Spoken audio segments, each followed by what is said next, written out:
राज ठाकरेंनी युतीचा प्रस्ताव दिल्यानंतर त्यावर प्रतिसाद आला आणि राज ठाकरे परदेशात आहेत, 29 तारखेला येणार आहेत. असं असताना उद्धव ठाकरेही परदेशात गेलेले आहेत आणि ते 4 तारखेला येतील. त्यानंतरच युतीची चर्चा पुढे सुरू होईल असं म्हटलं जातं. मीडिया फारच पुढे गेलाय. त्याने युतीची घोषणाच केली.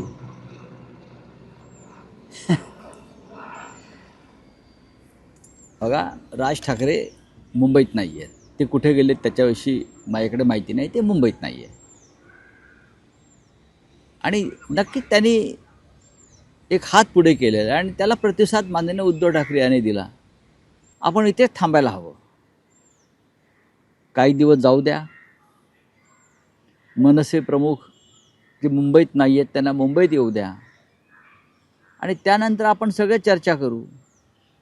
रोज याच्यावर चर्चा करून कशा करता त्या विषयाचं गांभीर्य घालवायचं आहे ना. लोकांच्या मनातल्या भावना आहेत. विषय तर जिवंत ठेवावा लागेल ना. तुम्ही जिवंत ठेवत राहा ना. हा विषय जिवंतच राहणार. उद्धव ठाकरे व राज ठाकरे ह्यांच्यामध्ये जे नातं आहे त्यासाठी कोणी राजकीय व्यक्तीची गरज नाही त्यांच्यामध्ये येऊन चर्चा करण्याची किंवा अन्य कोणाची गरज नाही. या दोघांचं नातं काय आहे हे मी सुद्धा अनेक वर्ष त्या प्रवाहामध्ये आहे ना, दोन्ही बाजूला. आणि मला माहिती आहे ना त्यांच्या भावना एकमेकांविषयी काय आहेत, कुटुंबात त्यांच्या भावना काय आहेत. या सगळ्याची जाणीव मला सुद्धा आहे. राजकारणामुळे अशी नाती तुटत नसतात, हे लक्षात घ्या. आणि माननीय उद्धव ठाकरे हे कमालीचे सकारात्मक आहे. कमालीचे म्हणजे कुठपर्यंत? आता ते तुम्ही एक पट्टी घ्या आणि ते मोजत राहा, पण ते कमालीचे सकारात्मक आहेत की महाराष्ट्राचं, मराठी माणसाचं नुकसान होऊ नये आपल्याकडून. त्यासाठी त्यांची भूमिका जी आहे ती अत्यंत सकारात्मक आहे. ज्यांना ज्यांना महाराष्ट्र हितासाठी एकत्र यायचं आहे त्यांनी यावं.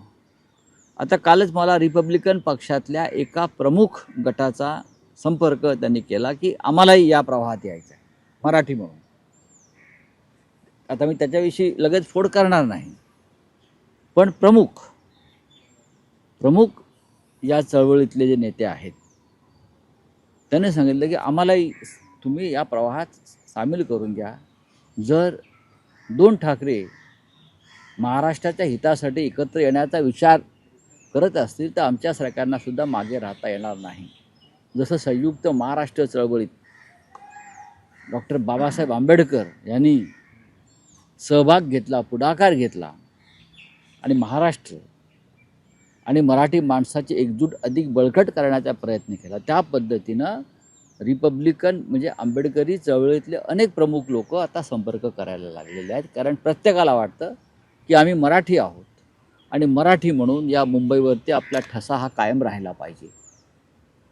नाही, पण राऊत साहेब तुम्ही म्हणतात की हे 2 नेतेच ठरवतील, हे 2 नेतेच भेटतील. हे 2 नेतेच आता मुंबईत नाही आहेत, त्यामुळे मला बघा ते मुंबईत आहेत की नाही त्याच्याविषयी तुमच्याकडे फार जास्त माहिती आहे. आम्ही त्यांच्या इतके जवळ असून अजून आम्हाला माझ्याकडे माहिती नाही आहे. मी त्यांना आता भेटायला जातो आहे माननीय उद्धव ठाकरे साहेबांना. त्यांची माझी आता अपॉइंटमेंट आहे थोड्या वेळाने. आम्ही भेटतोय. सकाळीच त्यांची माझी चर्चा झाली. तुम्हाला लंडनला जावं लागेल बरं का. तर बघू ना त्यात काय झालं. 2 नेत्यांना जर 2 नेते कसले 2 भाऊ जर भेटणार असतील ते भेटू द्या की. आम्ही त्यांच्याबरोबर असू ना. आम्ही कुठे जातोय. मी तर दोन्ही घरचा पाहुणा आहे. हे गमतीने घ्या. नाही, त्यासाठी तुम्हाला कॅफेतही जावं लागणार. माननीय उद्धव ठाकरे काय किंवा आम्ही काय किंवा राज ठाकरे काय, हे सगळे आम्ही बराच काळ एकत्र राहिलेली माणसं आहोत. बराच मोठा कालखंड आम्ही एकत्र घालवलेला आहे. राज ठाकरे यांचे वडील जे आहेत माननीय श्रीकांत ठाकरे संगीतकार, त्यांच्यानी माझं तर अत्यंत जिव्हाळ्याचं नातं, सगळ्यांशीच नातं आहे ना.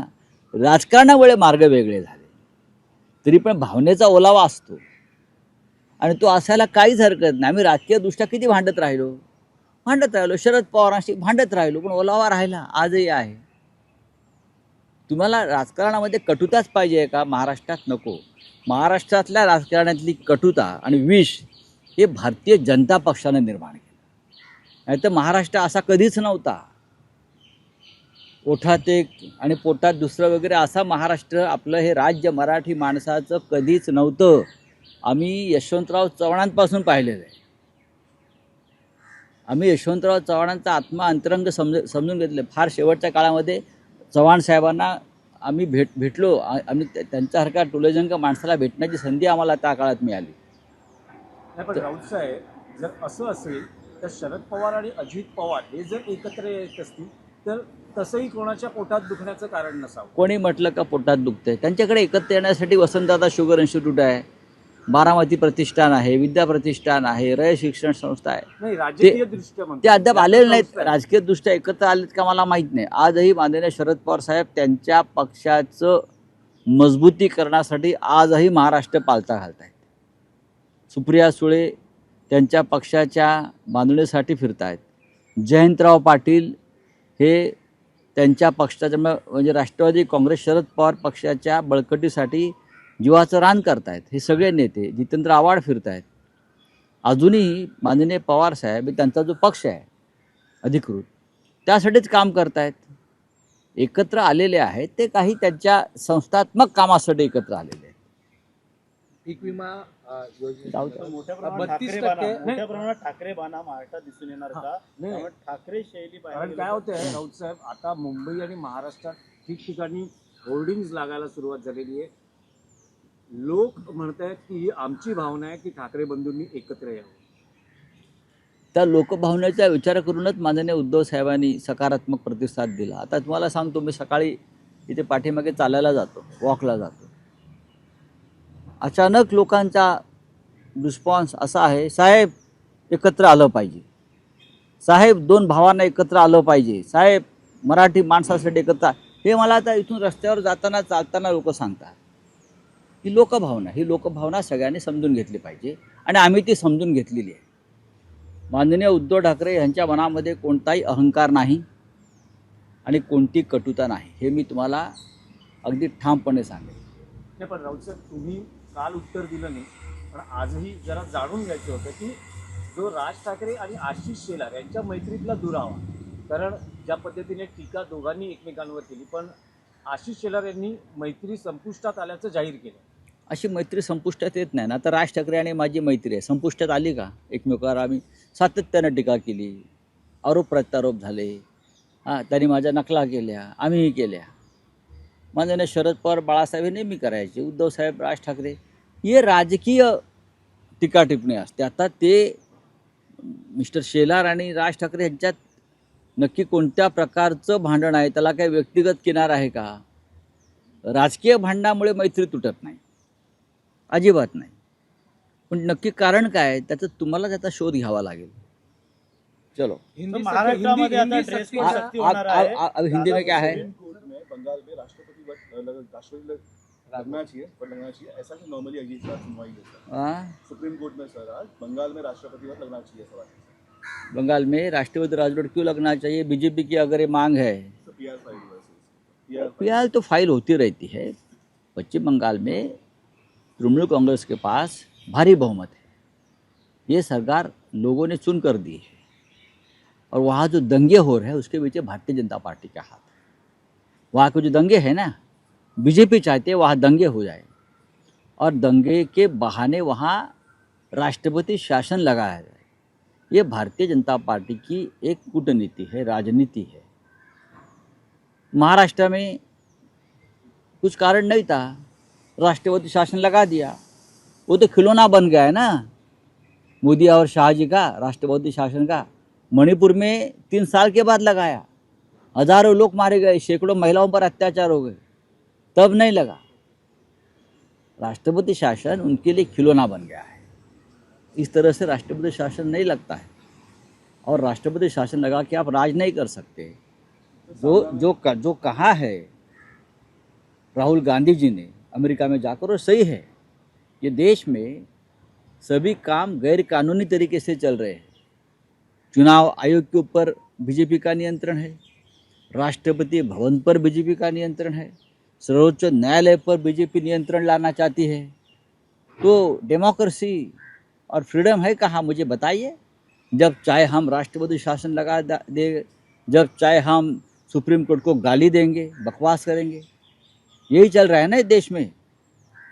पिटिशन लेके आओ और दबाव डालो सुप्रीम कोर्ट के ऊपर, लेकिन सुप्रीम कोर्ट ये दबाव मानने को तैयार नहीं है। एकनाथ शिंदे आज निर्धार भी राष्ट्रपति लगाने की बात कर रहा है। मणिपुर में उन्होंने बात नहीं की, पर बंगाल में वो लोग कह रहे हैं। कौन शिंदेगढ़ सर। कौन शिंदेगढ़? पश्चिम बंगाल में? आश्चर्य है कि अब तक ये वाशिंगटन अमेरिका में राष्ट्रपति शासन लगाने की बात क्यों नहीं कर रहे, या इंग्लैंड में? अरे आपकी औकात देखो क्या है, कहाँ पहुँच रहे आप। एकनाथ शिंदे निर्धार मेळावा घेणार आहे। ठाकरे गटातील 6 नगरसेवक सामना में आपने ड्रेस कोड की बात की है, तंज फिरा सर। अगर ड्रेस कोड की बात की है तो ड्रेस कोड सबको लगे ना। मंत्रालय में जो मंत्री आते हैं उनको भी ड्रेस कोड लगाइए।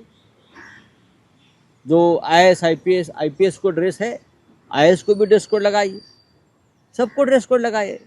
जनता नंगी है, गरीब जनता के पास कपड़े नहीं है और ये ड्रेस कोड की बात कर रहे हैं। चलिए, मध्ये घोटाळा देखील झालेला आहे। तर खासदार संजय राऊत सध्या पत्रकारांशी बोलत होते आणि प्रामुख्याने राज ठाकरे आणि उद्धव ठाकरे यांच्या परत येण्याच्या बाबतीमध्ये त्यांनी विविध पद्धतीची भाषा केली।